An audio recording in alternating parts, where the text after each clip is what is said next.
In the beginning was the Word, and the Word was with God, and the Word was God. He was in the beginning with God.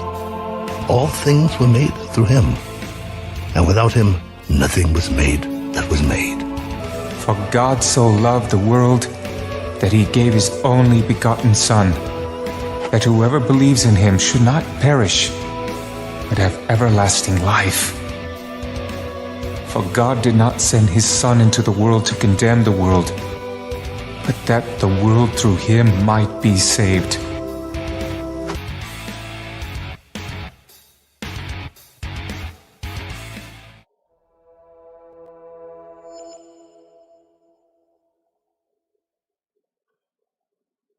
Hello. Welcome to the show. You're watching Untethered Live.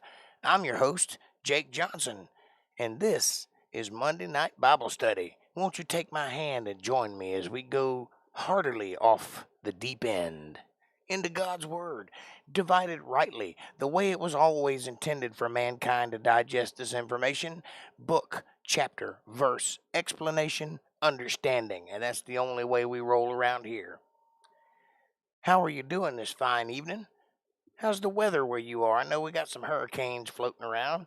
Some of them are headed this way as we speak. Bring it on. This ain't my first rodeo. I'm from Florida. I partied in the middle of Andrew. It ain't nothing gonna scare me. That's all right, though. How about you? Have you made it through the worst of the storm? Has it been better? Has it been worse? Are people buying up all the gasoline and water where you are? Hopefully not. Hopefully people aren't going crazy, because hurricanes usually only last a day or two. Mine either, LOL. Hey, April, how are you? Good to see you, sweetheart. Glad you could make it to this Monday podcast. We're always happy to oblige, and we're going to get into some good stuff tonight. We're going to pick up where we left off in the great book of 1 Samuel, chapter 16, verse 14, I believe it is. I have to look, but I think that's it.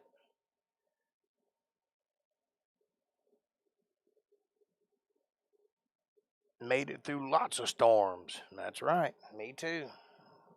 Physical and metaphysical. A storm is just a storm. They never last forever. And then brighter days ahead. Have you ever seen the rain?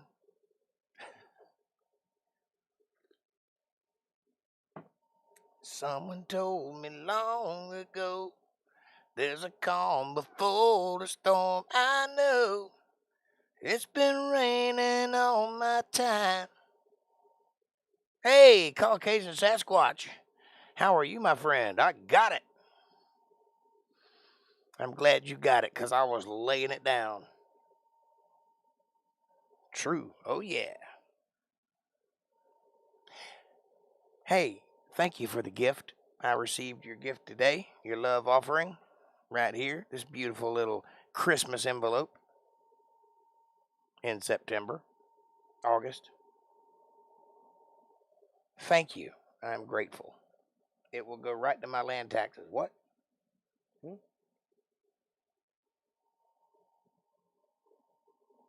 I can try to stream a show. Excellent. Don't do it now. Do it later. If you want to, after the podcast, I'll come over and help you get started.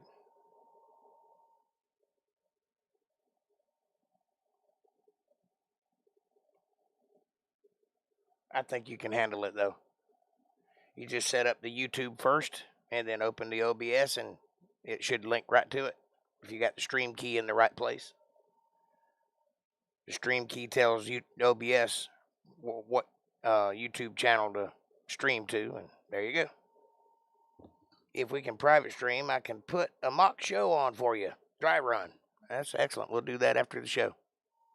Can't stay up all night, though, because I got to work tomorrow, but I'll give you a couple of hours. And my part came in today from my motorcycle, so after work, I got to stay up all night tearing my motorcycle down and rebuilding it. So That's going to be a long day. But I'm glad it's here. I'll be no longer stranded after I'm finished. You would be surprised how one 3-foot, 4-foot belt it's made out of Kevlar, $200. It's an inch wide. It's about 4 feet long, maybe 4 feet long. It would be 33 minutes. Well, we got the before and after talk too, so a couple of hours. I'll give it to you, don't worry. Hey, Diego, what's happening, my brother? My brother from another mother. My friend from another land.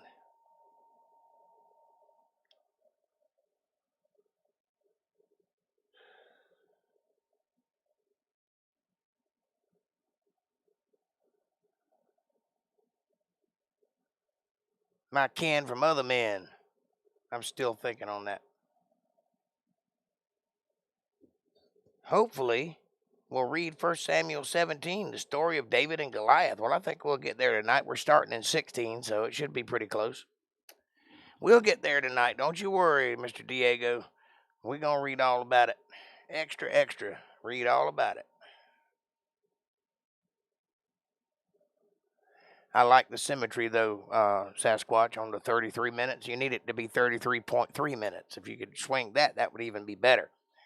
Golden geometry and all. Sacred geometry. Yes, I do know a thing or two about that. I are a 33rd degree Mason. Not that I'm bragging, but I've been there. Been there, done that, bought the t-shirt, and went home. It is a great chapter. I hope you guys enjoy it. I hope I'm delivering it well. I figured out how to stack videos so they play in order when triggered. I show you, you're going to flip. When I show you, you're going to flip. Yep, I'll check it out because I need to know how to do that too. Believe it or not, and it may come as a shock to you, and I know that you should probably prepare yourself for this information, but I don't know everything.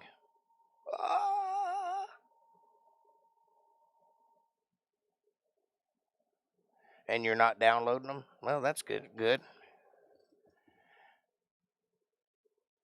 Since we're cousins, does it mean I'm that too? Does it mean you're what too?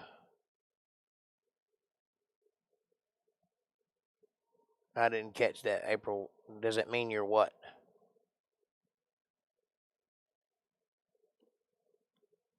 I don't even remember what I said. Oh, a Mason. No. That doesn't mean that. I'm a Mason because I went through the program and was raised through the degrees. I was curious. I needed to know. So I went whole hog for about 5 years and did all that up until I was knighted into the Knights Templar. Yes, I was knighted. I could walk right into Buckminster Palace and nobody would say a word to me. That doesn't mean anything, but I have privileges. And I have a coin that will buy me just one favor of any kind from anywhere at any time. But only once. And once I use it, it's spent.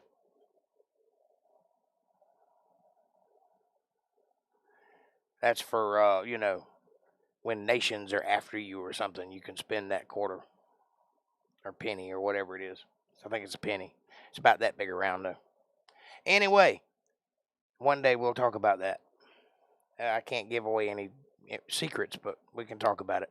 I can tell you some stuff. Can't give away any secrets, not because I'm bound to anything, but because I gave my word and an oath. And when I give my word, I mean it. So there's some things I can't tell you, but I can tell you this. The secrets that I hold would mean nothing to you if you knew them. So it's just a mystery to you, but that's it.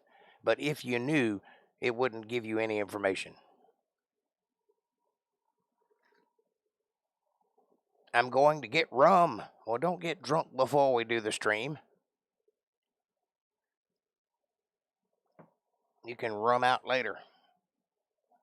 Heck yeah, I wonder if Alpine's going to come by tonight. Celebrate. By the way, did you hear me when I said thank you for the love offering? Thank you for the gift. I appreciate it. It was quite lovely and desperately needed. I've been running dry for a few weeks. And I got this lovely gem. Can you see that? Ow! Very nice of you. Thank you. That will definitely help keep the lights on and keep us podcasting another few weeks. Good. Get me one, Sasquatch. A rum. Yeah. Gotta celebrate. And yes, you're welcome. Thank you, sir. I am grateful. And I hope that I'm worthy of it. I will do my very best and utmost pride in taking and giving everything I've got to you.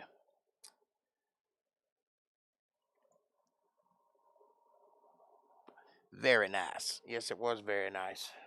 And desperately needed. Like I said, I've been running dry for quite a few weeks now. Barely cutting it. Barely making it. But that's a big throw me over the hump.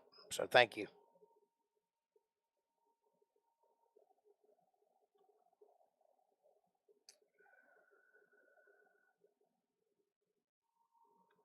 And thanks to Joe Biden, my land taxes are due like 5 months earlier than they should be due. And they've gone up. So, got to pay that or I don't have a home. But good thing that's only a once a year kind of thing. It ain't like paying rent.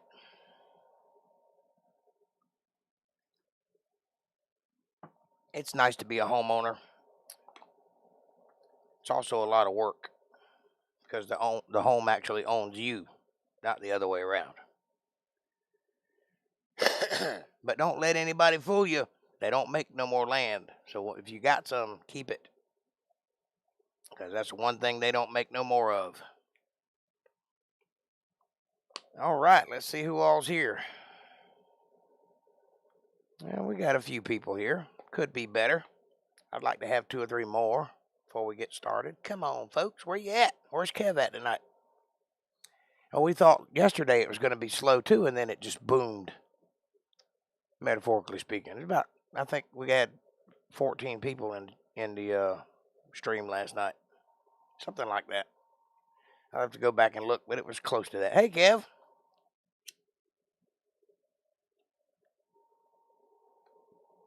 Between 11 and 14. I don't remember exactly how many. All right. Let's go to the small screen. Wow. I always get dizzy when I do that. Can I have some words, please, on the screen? Thank you very much. Okay. You guys ready? You got your Bibles handy? Crack them open. To 1 Samuel chapter 16, verse 14 is where we left off. But the Spirit of the Lord departed from Saul, and an evil spirit from the Lord troubled him. I'll read that again in case you have any questions about that. The Spirit of the Lord, that's the Holy Spirit, left Saul, and an evil spirit from the Lord troubled him. So does the Lord produce evil spirits? Yes, he does. Why people think this is an impossibility, I don't know. He did create the devil of all things. It's not like they're nemesis. God created him to perform a function, which is to be the adversary, which is the reason for that. If there is no darkness, light has no purpose. You must have darkness for light to take effect. It's the yin and the yang of the whole thing. And God understands that more so than we do, unfortunately. And Saul's servant said unto him, Behold now, an evil spirit from God troubleth thee. Well, thank you, Captain Obvious. Let our Lord, that's lowercase l, that's the chief of the house or whatever, let our Lord now command thy servants. Let somebody else take over the leadership properties because you are going insane, Mr. Saul.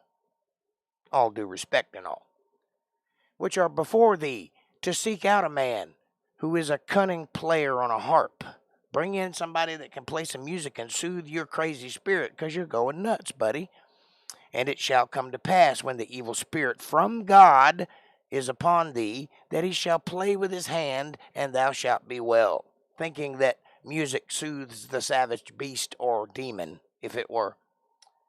I don't know if that will work. God is intentionally punishing Saul, so I imagine, music or not, he's still going to be punished, but we'll see. And Saul said unto his servants, Provide me now a man that can play well, and bring him to me. Don't give me one of these 3-chord thumb pickers, porch pockets. I want a guy who can jam. I want Lenny Kravitz or somebody. I don't want George Jones with the 3 chords. I want Jimi Hendrix that can rock my world. You know what I'm saying? That's what I'm after. Then answered one of the servants and said, Behold, I have seen a son of Jesse, Jesse the Bethlehemite, that is cunning in playing, and a mighty valiant man, a man of war, and prudent in matters, and a comely person. He's good to look at. He's pretty. And the Lord is with him. That's God. Wherefore Saul sent messengers unto Jesse. Jesse is the father of David, by the way. And said, Send me David thy son, which is with the sheep. Now, is David a valiant man, a man of war, and prudent in matters, and comely? Well, he's one of those things. He's comely. He's a very pretty guy. He's got red hair, and he's well crafted, but he's a small fella. He's small in stature. He is not a man of war. Why they said that, I don't know. But Saul sent for David nonetheless. David was a guitar player, by the way. He was a rocker. So when God said, I have a man after my own heart, he was talking about guys like me that can play the guitar. I'm just telling you. And Jesse took an ass laden with bread and a bottle of wine and a kid, that's a small baby goat, and sent them by David his son Saul unto Saul. So Jesse sent presents with his son, I guess to suck up to the king a little bit, make sure that he was well pleased with his son. And David came to Saul and stood before him, and he loved him greatly. And he became his armor bearer. Armor bearer is the guy that walks around toting his sword and his armor for him. Make sure he can, because in those days it would take 2 or 3 guys to get your armor on. You couldn't put it on by yourself. It had to be buckled and bolted onto you. So one of the jobs of the armor bearer is to dress you for battle, help you get your armor on, and then it's like a caddy, a golf caddy. You want the 9 sword? Here, this one will whack well. That kind of thing. And Saul sent to Jesse, saying, Let David, I pray thee, stand before me, for he hath found favor in my sight. I kind of like the kid. Let him stay here a while. And it came to pass, when the evil spirit from God was upon Saul, that David took an harp and played it with his hand. So Saul was refreshed and was well, and the spirit departed from him. Could that be in God's plan? Did he make it that way? Did he design it that way? I would say this is something akin to having seizures. I don't know that that's what the deal is, but I would say that something afflicted Paul on a regular basis, Saul, but it wasn't with him all the time. It didn't afflict him all the time. It would come on like a fever or something. Anyway, this evil spirit would attack Saul, and David would run in and start playing some soothing music, and it would make the spirit leave him, and he would be better. Or maybe it was all in his head, who knows? I know music makes me feel good sometimes. Now the Philistines gathered together their armies to battle, and were gathered together at Shachoch. Shachoch? Shachoch. Shachoch. I don't know how to say that. Which belongeth to Judah, and pitched between Shachoch and Azekah in Ephedizamim. Ephezdemim. I'm going to call it that. And Azekah and Ephezdemim. And Saul and the men of Israel were gathered together and pitched by the valley of Elah, and set the battle in array against the Philistines that spread out like a fan. And the Philistines stood on the mountain on the one side, and Israel stood on a mountain on the other side. and there was a valley between them.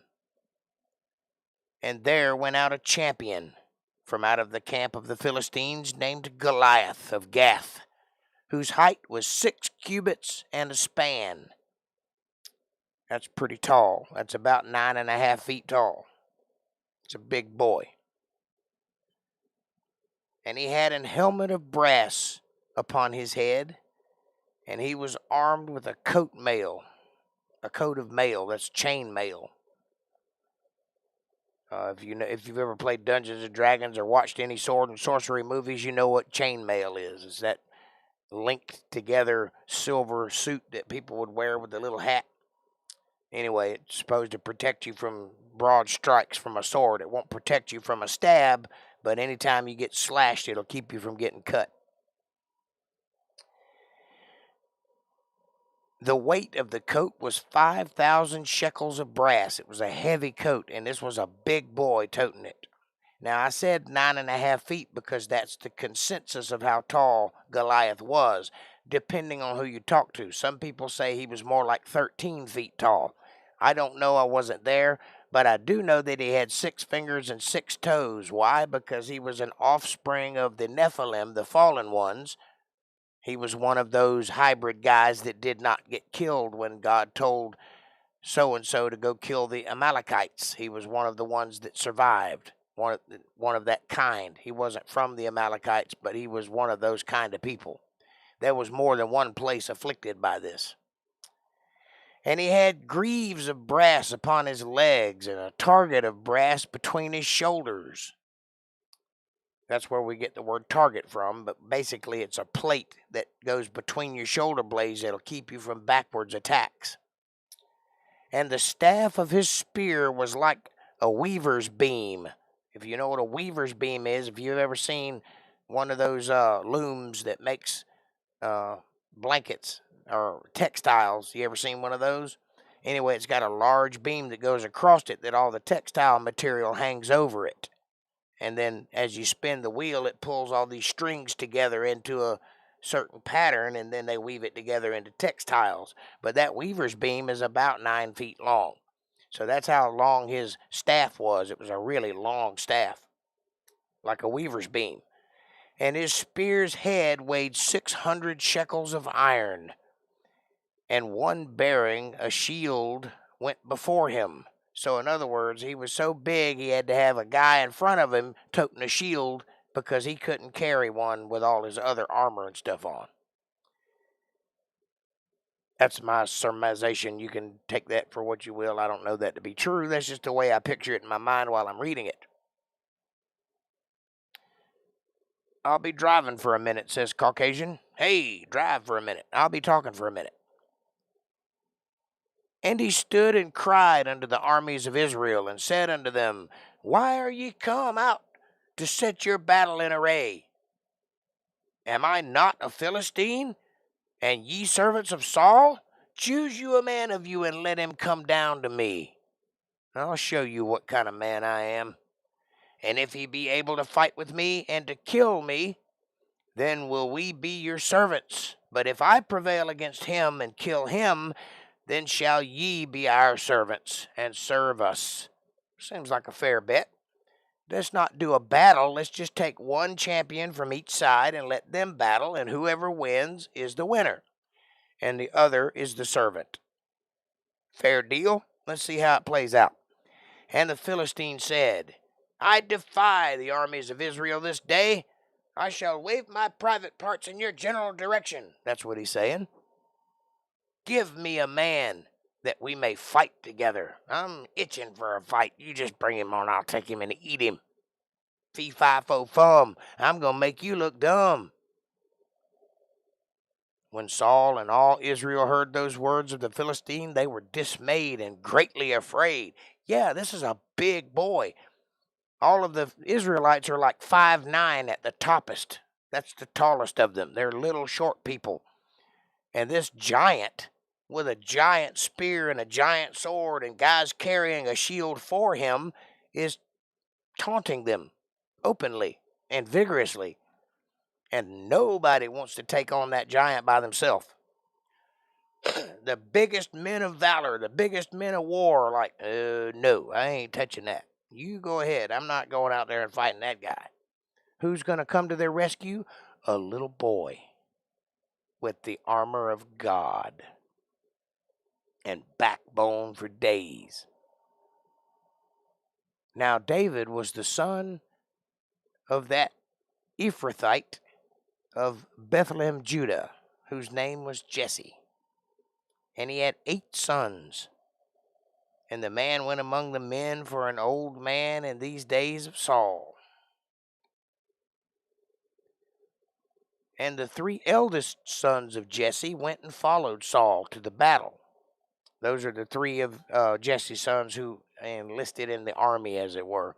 And they were with Saul on the battlefield. And so Jesse was kind of hanging out in the tent where the generals hang out at, watching all this go on.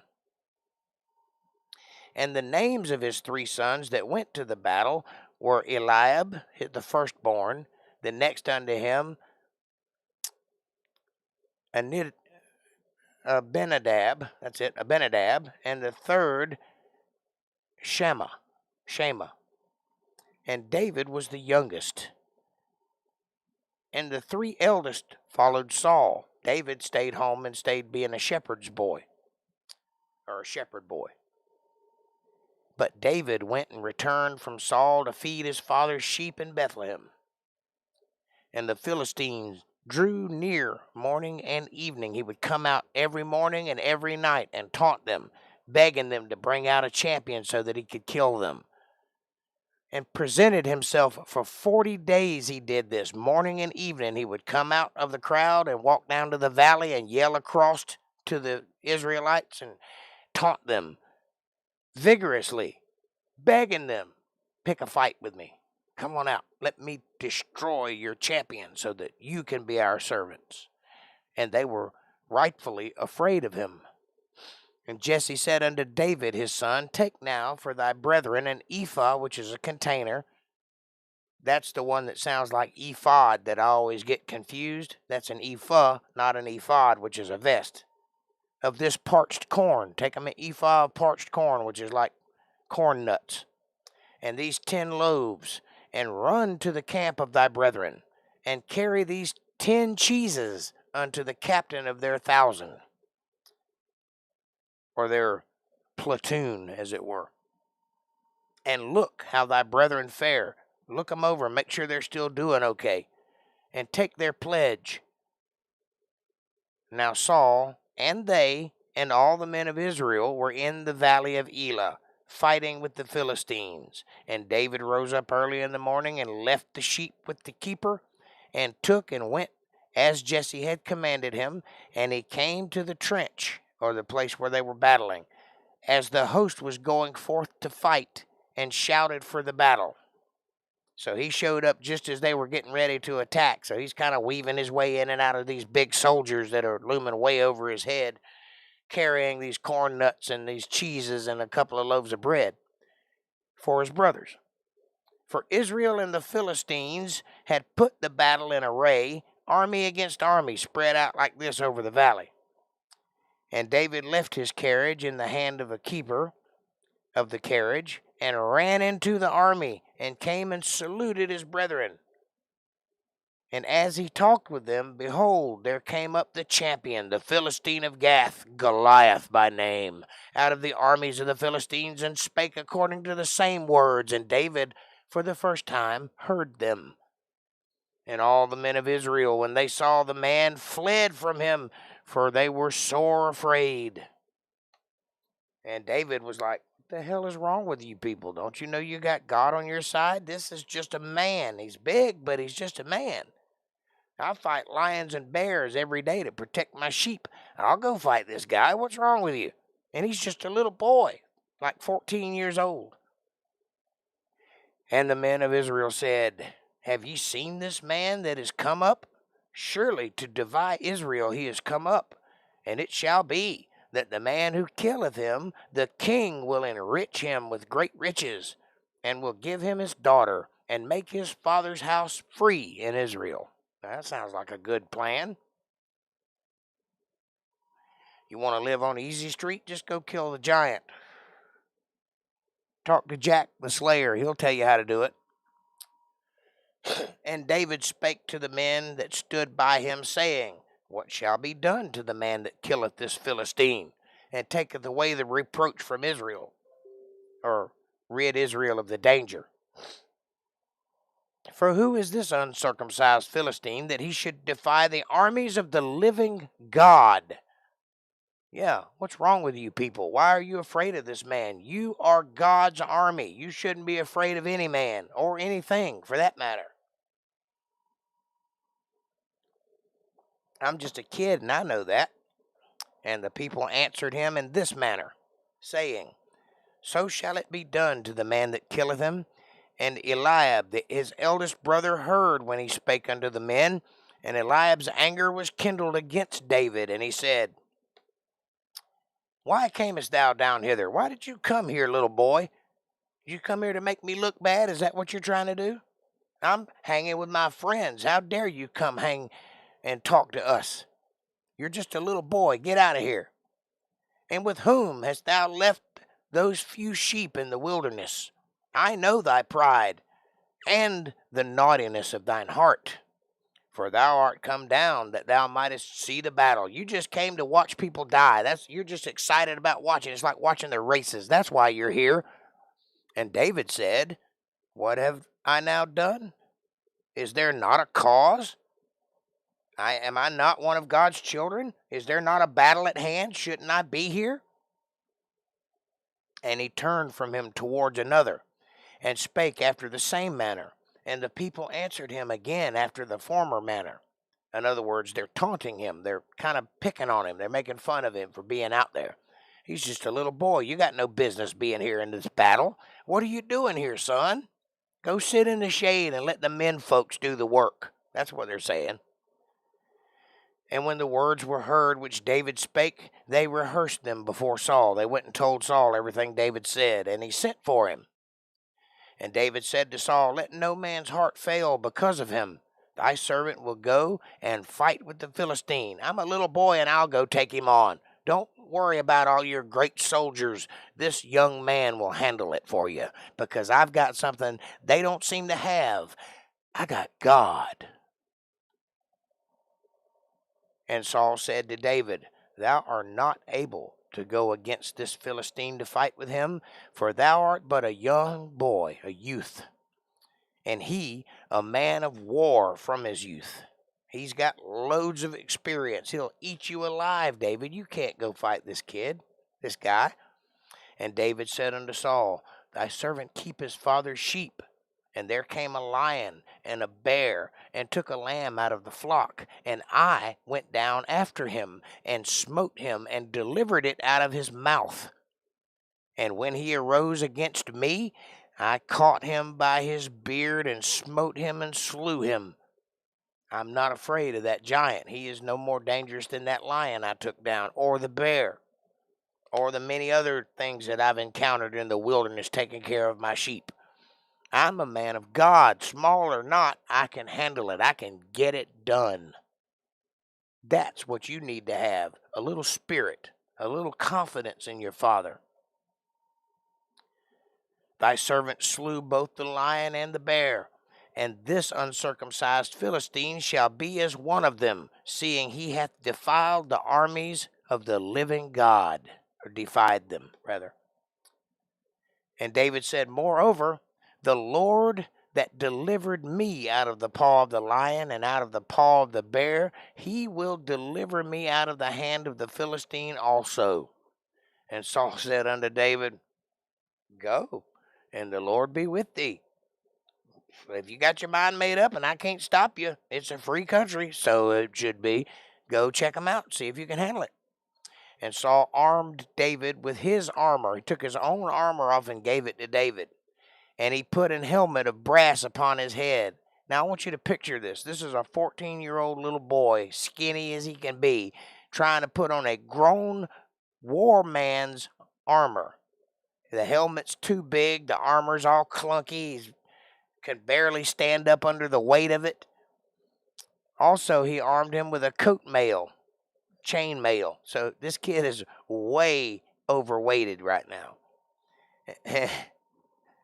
And David girded his sword upon his armor, and he essayed to go. He tried to move, for he had not proved it.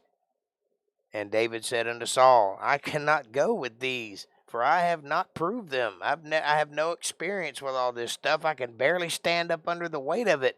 And David put them off of him. Can't take it. I'll go unarmored, no sword, before a Philistine giant. And he took his staff in his hand and chose him 5 smooth stones out of the brook, 5 little rocks, with smooth, rounded off, and put them in a shepherd's bag, which he had, even in a scrip, which is what they call that thing. And his sling was in his hand. This is a leather strap with a little braided piece in the middle of it, so that you can place a stone and then wrap the other end around your hand and swing it around about your head, and then you let go of one side and it'll fling the stone. This is an ancient projectile device. And there are men who are deadly accurate with these things. And David was one of them. And he drew near to the Philistine. And the Philistine came out and drew near unto David. Clunk, clunk, clunk, clunk. And the man that bare the shield went before him. So there's 2 guys walking out towards David. And David, this little boy, is walking out towards this giant man and his shield bearer.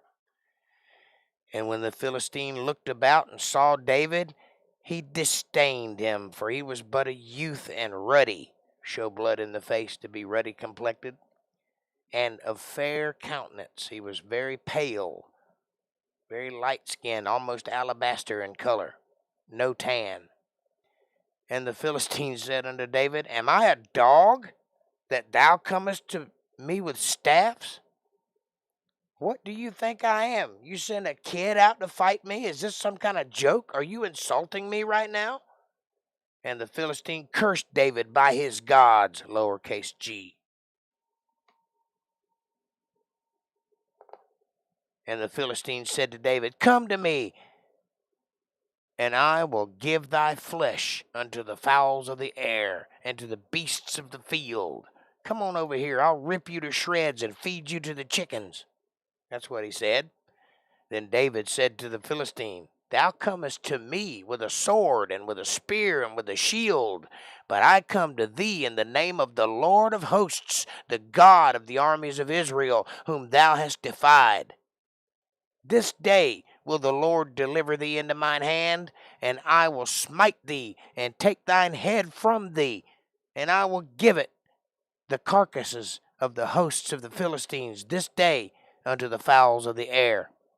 I will kill you, and my army will kill the rest of you, and we'll feed you to the chickens today, and the wild beasts of the earth, and all the earth may know that there is a God in Israel. Amen.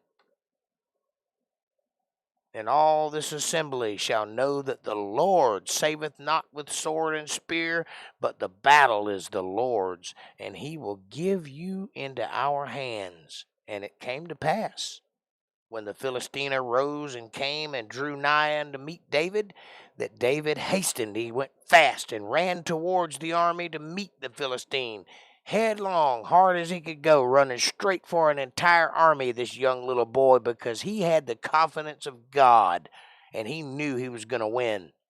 And David put his hand in his bag, took thence a stone, and slang it. He put it in his sling, blam, and smote the Philistine in his forehead, that the stone sunk into his forehead about an inch deep, and pierced his brain, and he fell on his face on the earth. Now I want you to imagine this battle. This Philistine, this giant, is running towards David, and David's running towards him, and then he stops, flips his swing around, and throws a stone at him, and then bam, right on his face, and slid right up to David's feet. He never even got a shot off, metaphorically. He didn't even pull his sword out of his sheath. He never got a chance. He was dead instantly. One strike. That's how God fights battles. And Goliath, you are down. Done. Battle over. Can you imagine the Philistines standing there watching this? How they must thought, oh, Jesus, that 14-year-old kid with no armor on, barely naked in the field, just took down our most valiant soldier. We don't stand a chance. And that's right, you don't.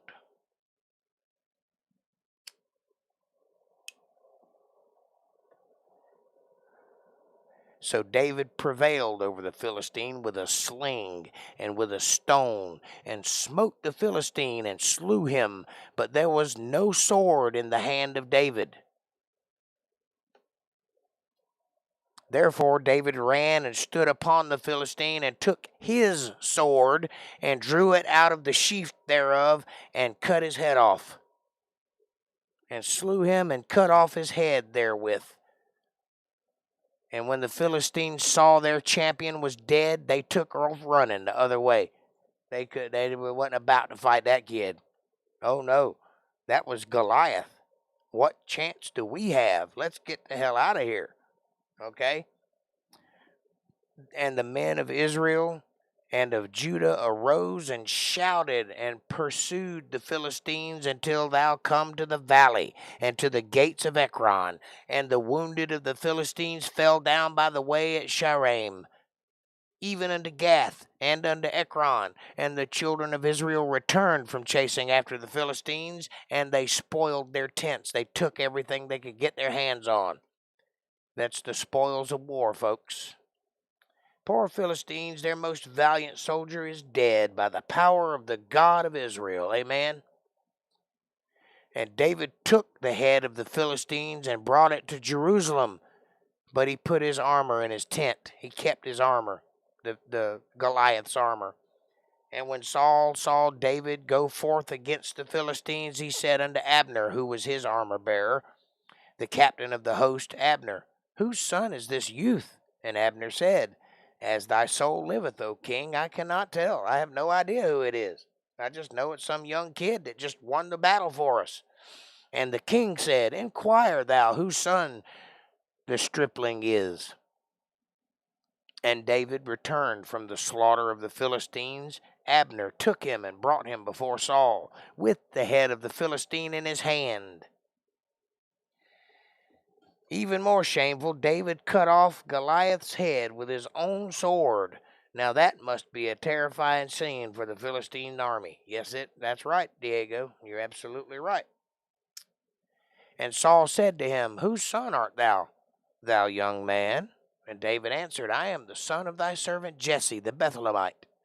And it came to pass, when he had made an end of speaking unto Saul, that the soul of Jonathan was knit with the soul of David. In other words, they became best friends. That's Jonathan is Saul's son. So Jonathan and David loved each other. There might be a little romance there, but I don't know for sure. It never actually says it. But they were very close, and they did love each other dearly. So as we go on, you will see that. And Jonathan loved him as his own soul. And Saul took him that day, and he would let him go no more home to his father's house. He kept him right there in the palace with him. And Jonathan and David made a covenant because he loved him as his own soul.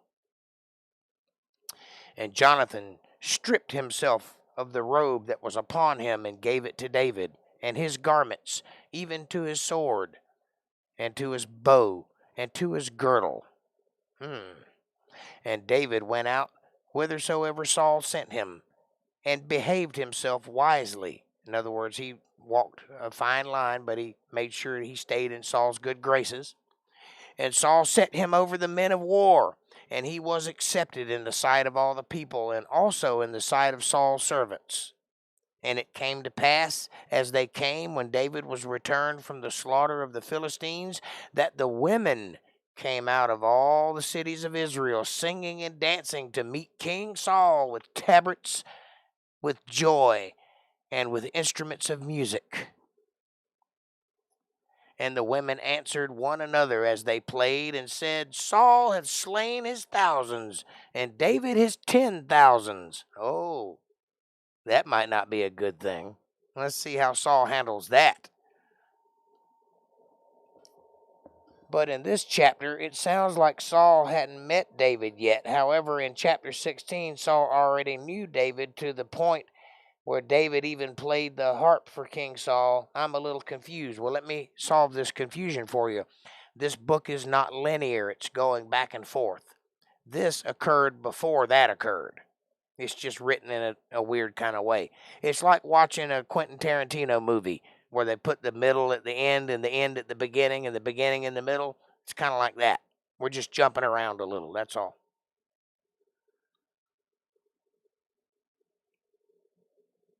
There's a word like in the days of that means basically, and meanwhile, back in the day, you just have to watch for that.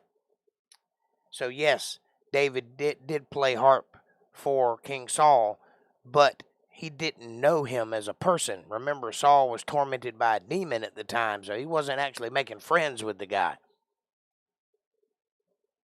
However that goes. Anyway, that should clear it up a little.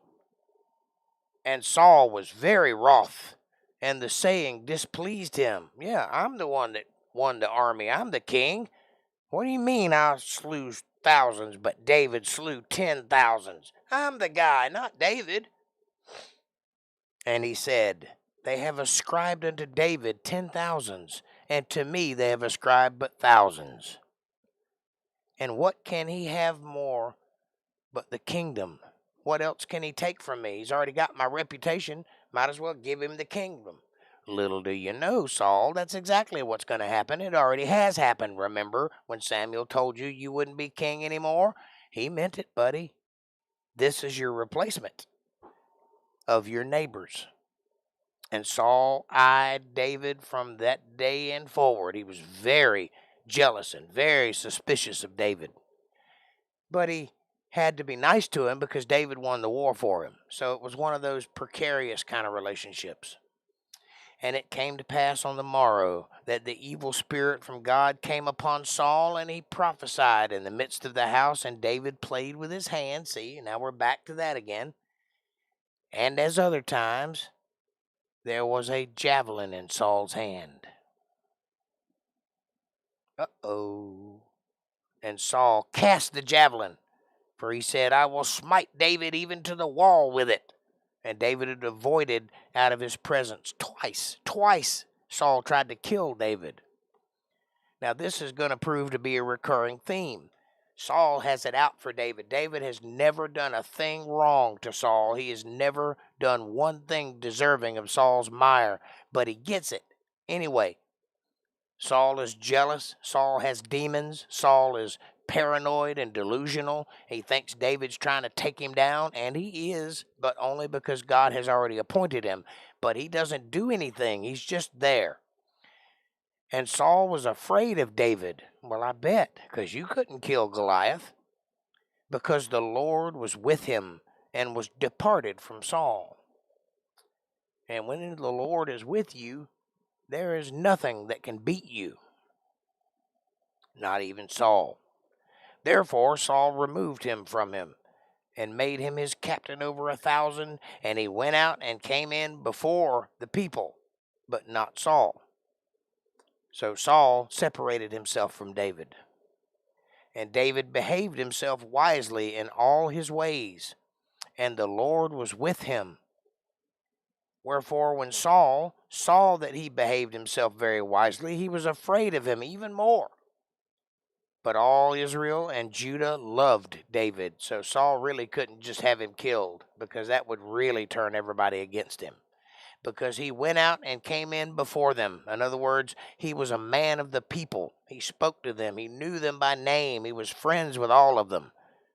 He was very popular.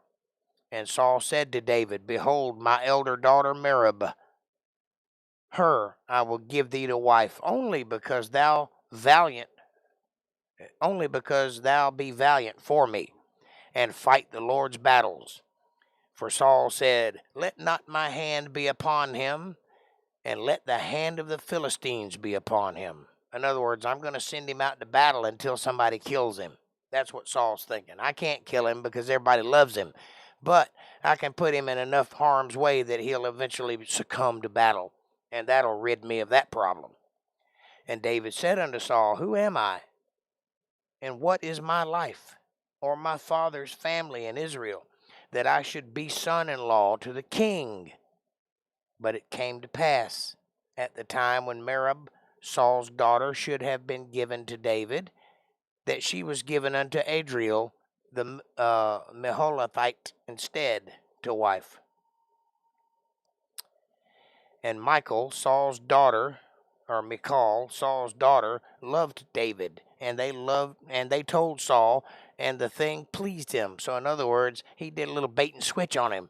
Turns out David kind of had hots for another one of his daughters, so that worked out. And Saul said, I will give him her, that she may be a snare unto him, and that the hand of the Philistines may be against him. Wherefore Saul said to David, Thou shalt this day be my son-in-law in the one of the twain.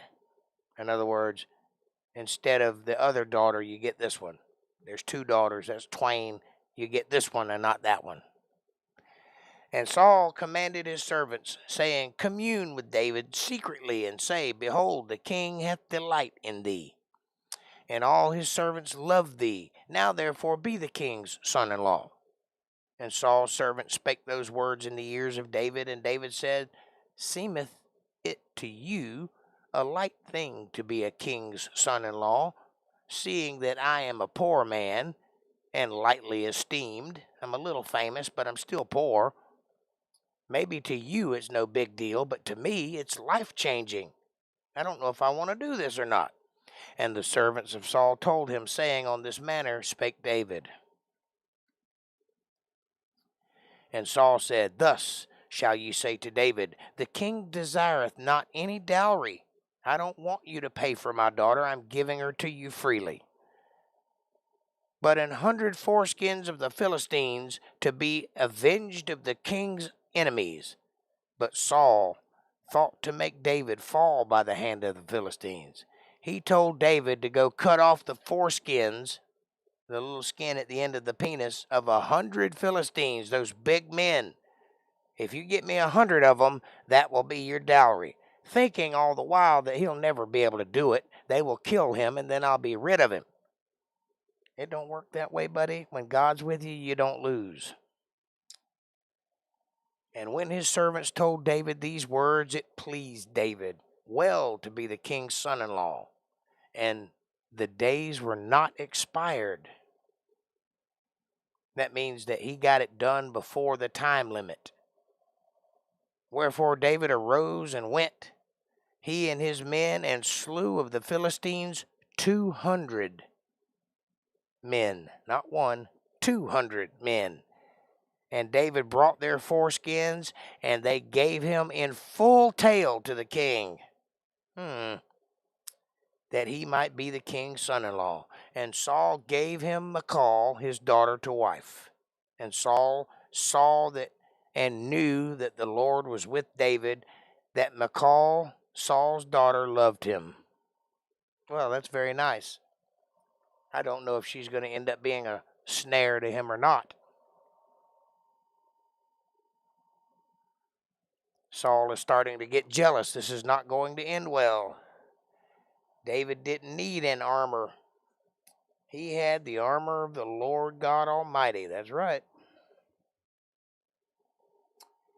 Then the princes of the Philistines went forth, and it came to pass after that they went forth that David behaved himself more wisely than all the servants of Saul, so that his name was much set by. People began to infame David. He became to be a legend among his own people.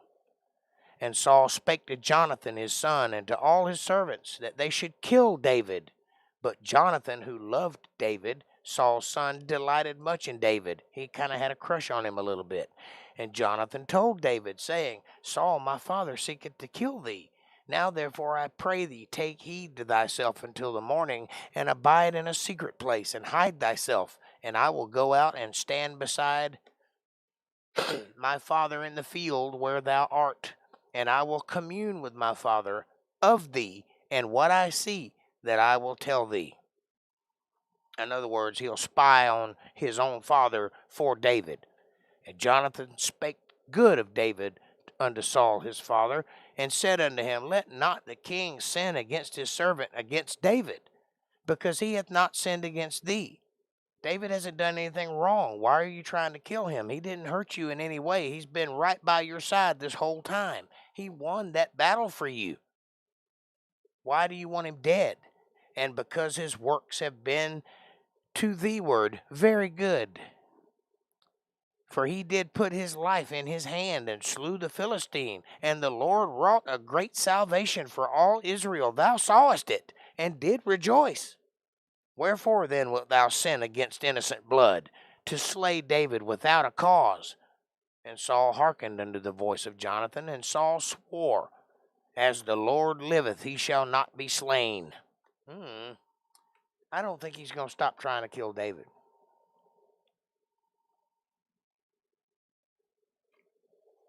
I think he might just be appeasing his son at this point.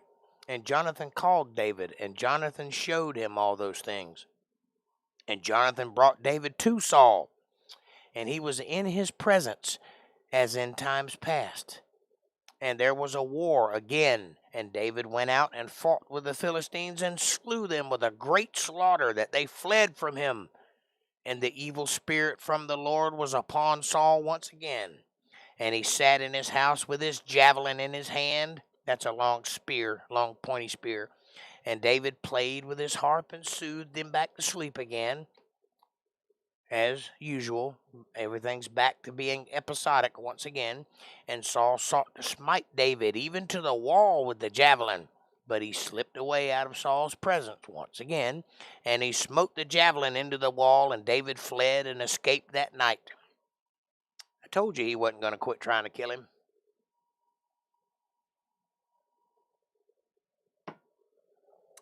Good coffee. Saul also sent messengers unto David's house to watch him and to slay him in the morning. And Michal, David's wife, told him, saying, If thou save not thy life tonight, tomorrow thou shalt be slain. So Michal let David down through a window, and he went and fled and escaped. There once again is a woman saving the day. People who think the Bible is sexist, a woman saved David's life. That's a good wife, if you ask me. And Michal took an image and laid it in the bed. That means she made a figure that looked like David, shape of David, and fixed it in the bed. And put a pillow of goat's hair for his bolster, and covered it with a cloth. In other words, she's faking out the assassins. She's putting a fake David in the bed. And when Saul sent messengers to take David, she said, He is sick. And Saul sent the messengers again to see David, saying, Bring him up to me in the bed, that I may slay him. Bring the whole bed. If you can't get him, just pick the bed up and bring it. And when the messengers were come in, behold, there was an image in the bed, with a pillow of goat's hair for his bolster. And Saul said unto Michal, Why hast thou deceived me so, and sent away mine enemy, that he is escaped? And Michal answered Saul, He said unto me, Let me go. Why should I kill thee? So David fled and escaped, and came to Samuel to Ramah, and told him all that Saul had done unto him. And he and Samuel went and dwelt in Naioth. And it was told Saul, saying, Behold, David is at Naioth in Ramah. And Saul sent messengers to take David from there. And when they saw the company of the prophets prophesying, and Samuel standing as appointed over them, the Spirit of God was upon the messengers of Saul, and they also prophesied. And when it was told Saul, he sent other messengers, and they prophesied likewise. So everybody they sent after David ended up joining David rather than killing him. God works in wonderful ways. Then went he also to Ramah, and came to a great well that is in Sechu. And he asked and said, Where are Samuel and David? And one said, Behold, they be at Naoth in Ramah. And he went thither to Naoth in Ramah, and the Spirit of God was upon him also, and he went on and prophesied until he came to Naoth in Ramah. And he stripped off his clothes also, and prophesied before Samuel in like manner, and laid down naked all that day and all that night. Wherefore they say, Is Saul also among the prophets? And David fled from Naoth and Ramah, and came and said before Jonathan, What have I done? What is mine iniquity? Why is he trying to kill me? I didn't do anything. What is my sin before thy father, that he seeketh my life? And he said unto him, God forbid, thou shalt not die. Behold, my father will do nothing, either great or small, but that he will show it me. He will tell me everything he does. And why should my father hide this thing from me? It is not so. I'm not sure that Jonathan knows that his father's trying to kill David. I think he may believe his father is trying to get David, but not kill him. And David sware, moreover, and said, Thy father certainly knoweth that I have found grace in thine eyes. And he saith, Let not Jonathan know this, lest he be grieved. But truly, as the Lord liveth, and as thy soul liveth, there is but a step between me and death. Your dad is trying to kill me. I don't care if you don't believe me or not, but I'm telling you, whether he told you or not, he is after me. Then said Jonathan unto David, Whatsoever thy soul desireth, I will even do it for thee. I'll do anything you want me to do, David. I'm your man. I don't know about this relationship. It kind of bothers me a little bit because Jonathan's a little nice to David, and nice in a bad way. But I don't know that David reciprocates that. I'm just telling you there's a little something there. A little hanky-panky, if you know what I mean. And David said unto Jonathan, Behold, on the morrow is the new moon, and I should not fail to sit with the king at meat. But let me go, that I may hide myself in the field until the third day at evening. If thy father at all miss me, then say, David earnestly asked leave of me, that he might run to Bethlehem, his city. For there is a yearly sacrifice there for all the family. So in other words, if your dad asks about me, say I went to my home to partake in a family ritual. And if he say thus, it is well. Thy servant shall have peace. But if he be very wroth, then be sure that evil is determined by him. If you see his reaction and he gets mad that I'm not in his grasp, then you will know he's trying to kill me. If he says it be well, then you'll know I'm telling you a lie.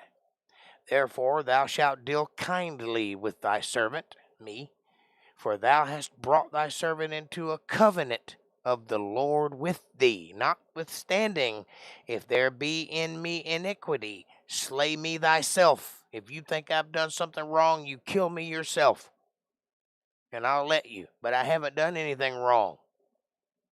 For why shouldest thou bring me to thy father? And Jonathan said, Far be it from thee. For if I knew certainly that evil were determined by my father to come upon thee, then would not I tell it thee.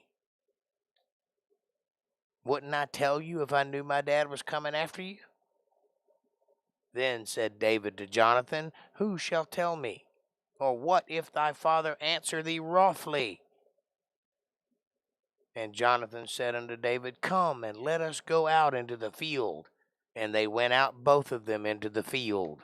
And Jonathan said unto David, O Lord God of Israel, when I have sounded my father about the morrow any time on the third day, and behold, if there be good towards David, and I then send not unto thee, and show it thee.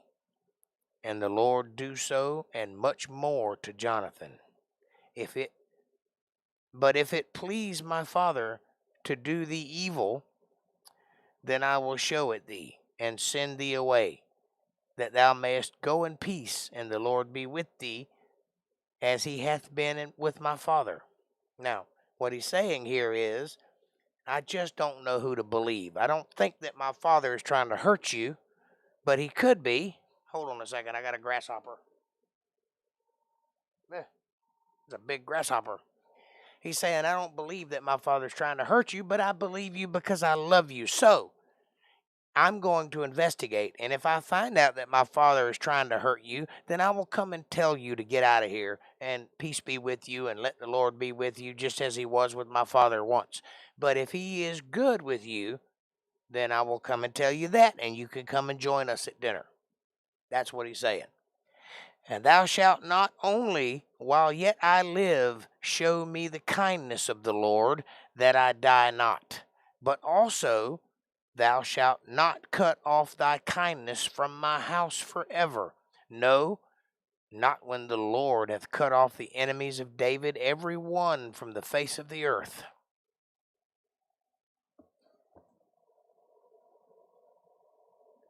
Kevin, I need a sports reporter. Do you have Twitter? Hey, that's my sports reporter. Get your own. Instagram or any other messaging or text app. Trying to usurp me, are you?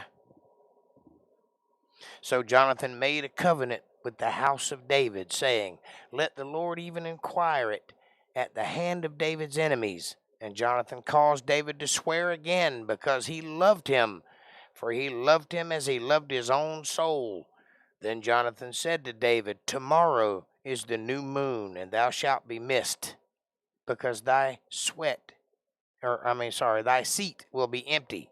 In other words, they all gather around a table for dinner on the new moon, and he's not going to be there. So everybody at that table will notice his absence. So he will be missed, and Saul will know he's not around. And when thou hast stayed 3 days, then thou shalt go down quickly and come to the place where thou didst hide thyself, when the business was at hand, and shalt remain by the stone of Ezel. And I will shoot 3 arrows on the side thereof, as though I shot at a mark. In other words, I will send you a message when it's okay for you to leave. And behold, I will send a lad, saying, go, find out the arrows.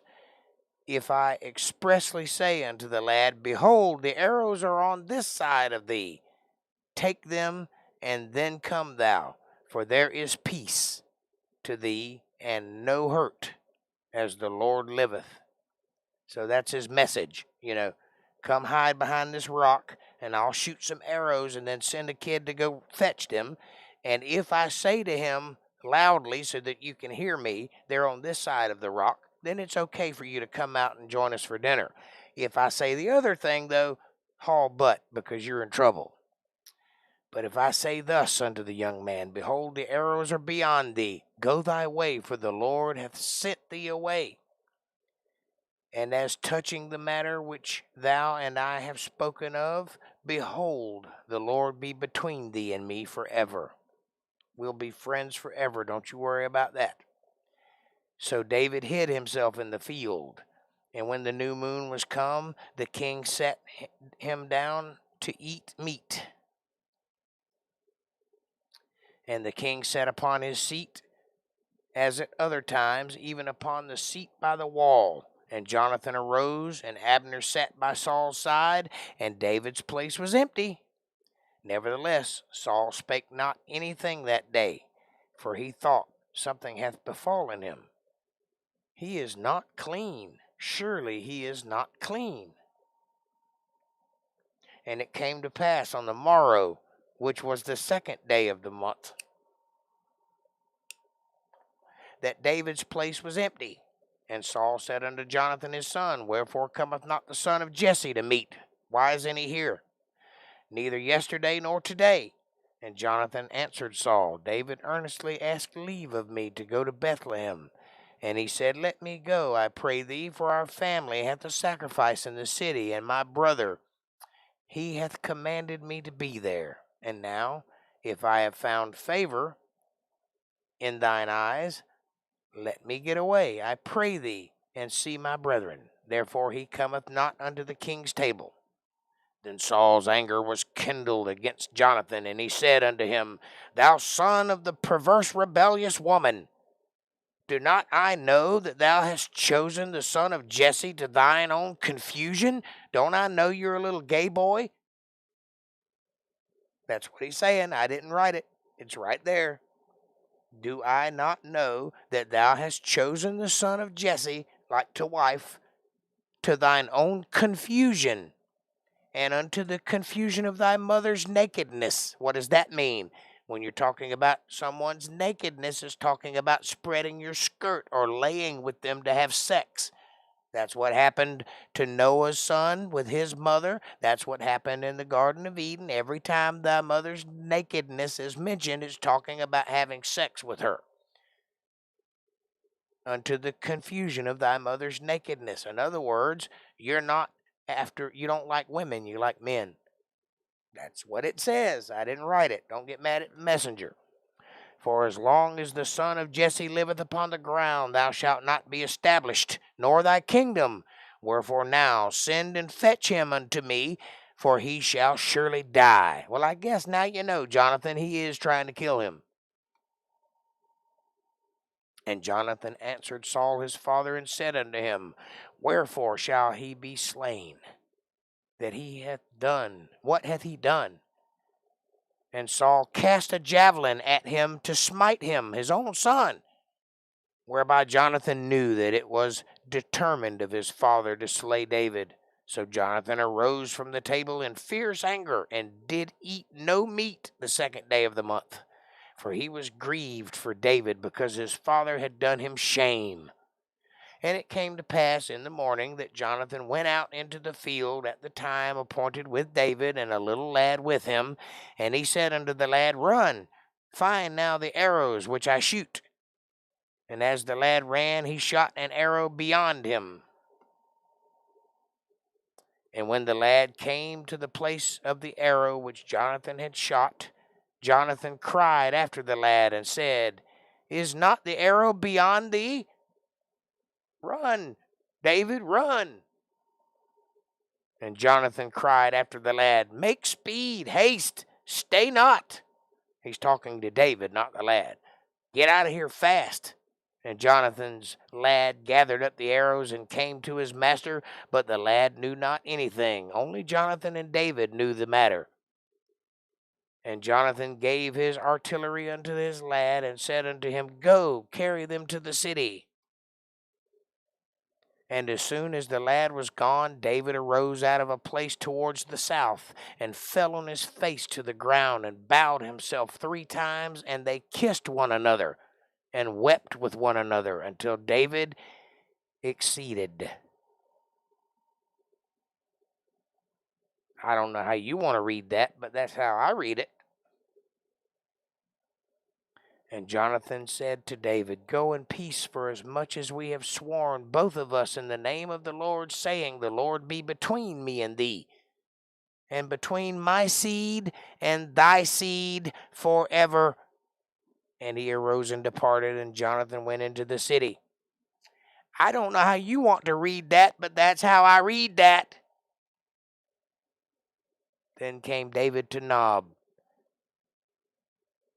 Ahimelech the priest, to Ahimelech the priest. And Ahimelech was afraid at the meeting of David, and said unto him, Why art thou alone, and no man with thee? And David said unto Ahimelech the priest, The king hath commanded me a business, and hath said unto me, Let no man know anything of the business whereabout I send thee, and what I have commanded thee. And I have appointed my servants to such and such a place. And now, therefore, what is under thine hand? Give me 5 loaves of bread in mine hand, or what there is present.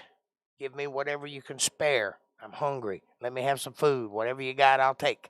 That's where we're going to stop for tonight, folks. We'll pick up on Sunday on verse 21, 4.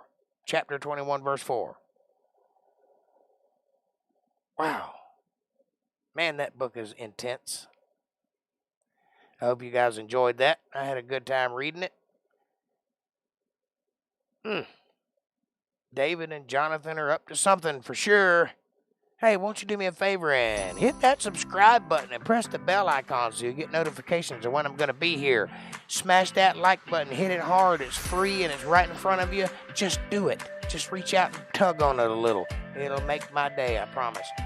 Share this video with somebody you love. Better yet, share it with somebody you don't love. Bring them into the family. Make them part of the fold. Be part of their solutions, not part of their problems. Leave a comment down below and let me know what you're thinking. Question me, curse me, challenge me, join me. You do it. Just be thinking. That's what I want. Critical thought coming from that brain of yours. And if you love God's word and you love this ministry, you see what I'm trying to build, and you'd like to help me reach more souls and bring more people into God's hands, won't you please take a moment, go to paypal.me/JakeJohnsonBand. Every little bit helps. It's a win-win. It's a blessing for me. It's a blessing for you too. God notices these things. This is a reciprocal world we live in, and I greatly appreciate your support and confidence in what I'm doing. And I will now round up this video and take your questions and comments, and I get tongue twisted from time to time. I hope you enjoyed it. What did you think about that book? Did you learn anything? Did you find anything? Did you challenge yourself? Did it get a little weird at the end? I think it did. Tell me what you're thinking. Questions and comments, please.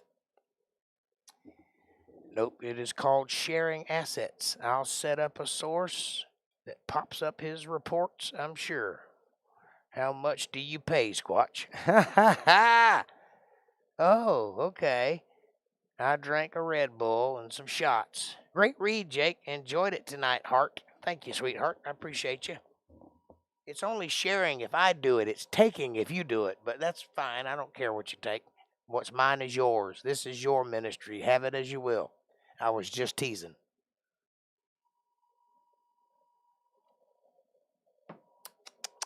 Either way,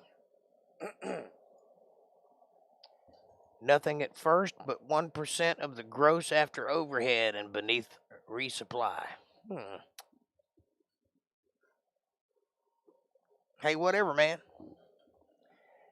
Enjoy it. That's what we're doing here. We're building a community. Anything we can do for each other, the better it is. I'm with you. And I almost forgot, but I will set up a live stream as soon as this is done and send you a text. And give you some tech support and see what you got going on. Do a dry run. Present what you got going, and I will critique. Diego, what did you think about that read? How you feel about it, buddy? You think I got anything wrong or right or what? I need a manager, April, says Kevin Cox. I love the enthusiasm, LOL. It's always awesome. Bravo. Lots of little stickers. After 6 months with unending renewals. I like it. Oh, I like it. Makes you feel all funny inside. That's great. Great news. It's not really enthusiasm. I just read what's on the page. Some of it's exciting and some of it's boring. Battle is always exciting. All I need is some good battle music.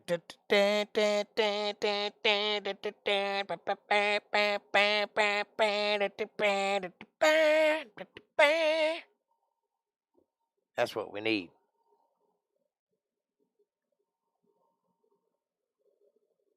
Anyway, I hope it was entertaining and thought-provoking and interesting. And David and Jonathan seem to have kind of a friendly relationship, if you know what I'm saying.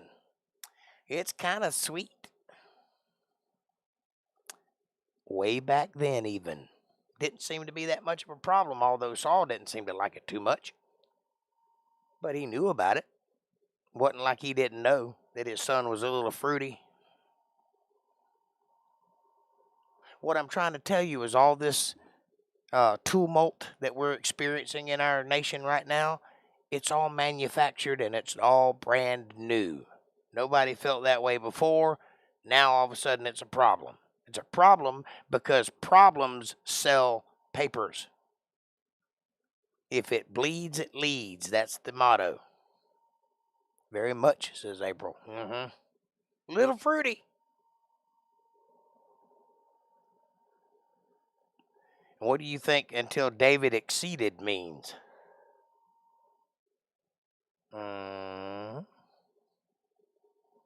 We got ourselves a bona fide sports update with Kevin Cox. The Rays up 4, Boston Communist Red Sox down 1. Go Rays! Beat those commies! Yes, sir. YouTube Studios. Yes.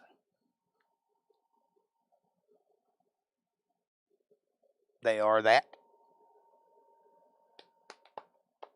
Diego, are you still with us, buddy? You hadn't said anything in a while. Diego. Where did you go, Diego? Great Bible study, Jake. Thank you, sir. There you are. What do you think? Very interesting, that. For any music, any time. Oh, I got you. I see what you're saying. Yeah, I know that. I just hadn't bothered with it. I get most of my music off the internet at various places, but would be nice to have a source of music that they certainly would not copyright, so we'll see. I agree, Diego. Thumbs up.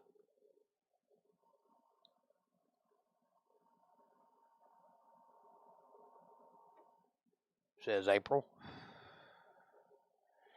Finish off this coffee.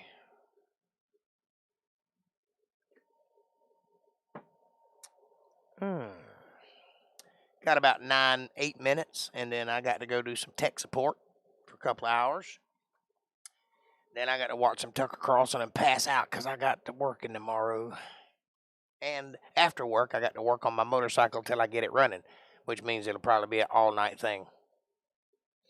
Once again, I would like to take a moment and thank everyone who has offered love offerings and support to the podcast.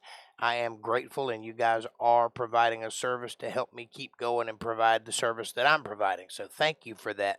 I am grateful, and God will bless you for it. I liked it too. One of my favorite bits, says Caucasian. Thank you, sir.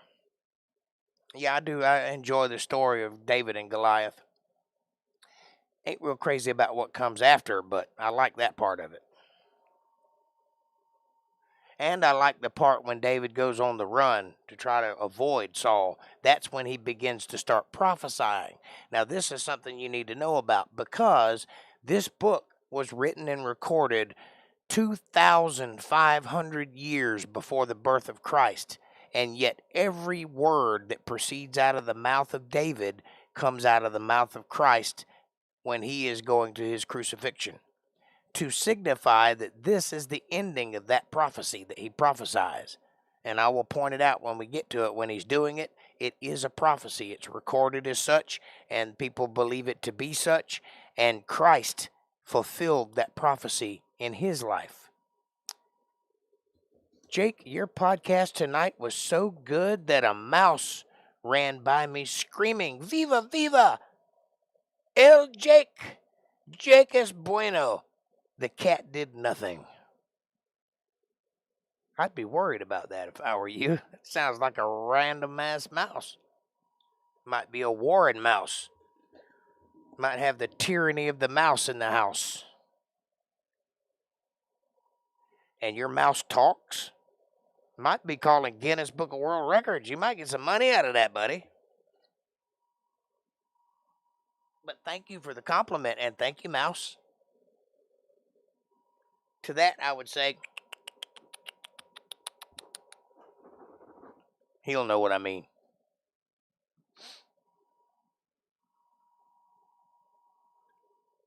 And cat, you should be ashamed of yourself. How dare you let a mouse run free in the house and do nothing? You call yourself a cat? That's right, I'm talking to you. My mouse speaks Spanish. Yep, I hear voices in my head, but they all speak Spanish, and I have no idea what they're saying. Oh, my God. Thanks, all.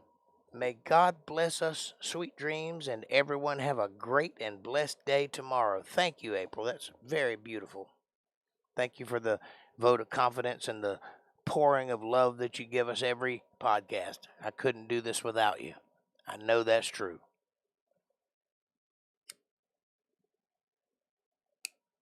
You are one hell of a cheerleader, and I thank you for that. Just don't forget me. Don't leave me, baby. I need you. I need you.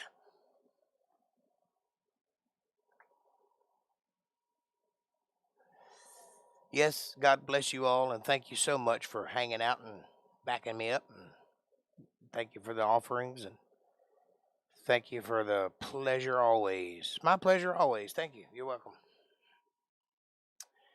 And I will see you guys on Wednesday, where we can I'll share you some pictures of the show that I did this weekend and some other stuff. I've got some pictures if you guys are interested in it. Now just let me know if you want to see it or not. But I took a lot of pictures when I went to Washington, D.C. with my mom and my children. And we went to the Masonic Lodge there, and then we went to see all the monuments and stuff, and I took lots of pictures. So if you're interested in seeing those, I'll put together a little Ken Burns style documentary for you to watch and see if you like that. Night, says Kevin. Night, brother.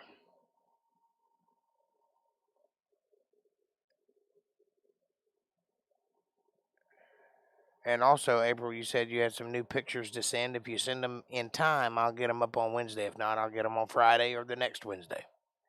Just whenever you send them, I need a day or so to put the video together because it takes a while. I look forward to seeing that, Jake. Well, I'll certainly show it to you. Maybe we'll get some good out of them pictures after all. Oh, we also went to the Smithsonian, and I took some pictures there, too. I got pictures of the Hope Diamond. I got pictures of a Tyrannosaurus Rex head. I got pictures of some space shuttle stuff and some moonlander stuff, and it's all kind of cool stuff.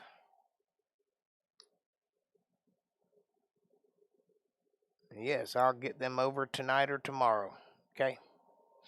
Just know that I need a little time to put them into video form, so if you don't see them that night, you'll see them the next.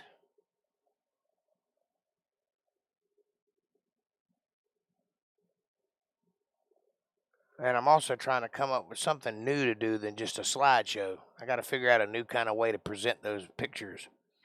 Because the old way is fine, it just gets old, gets boring. So I want to do something different. I'll figure something out.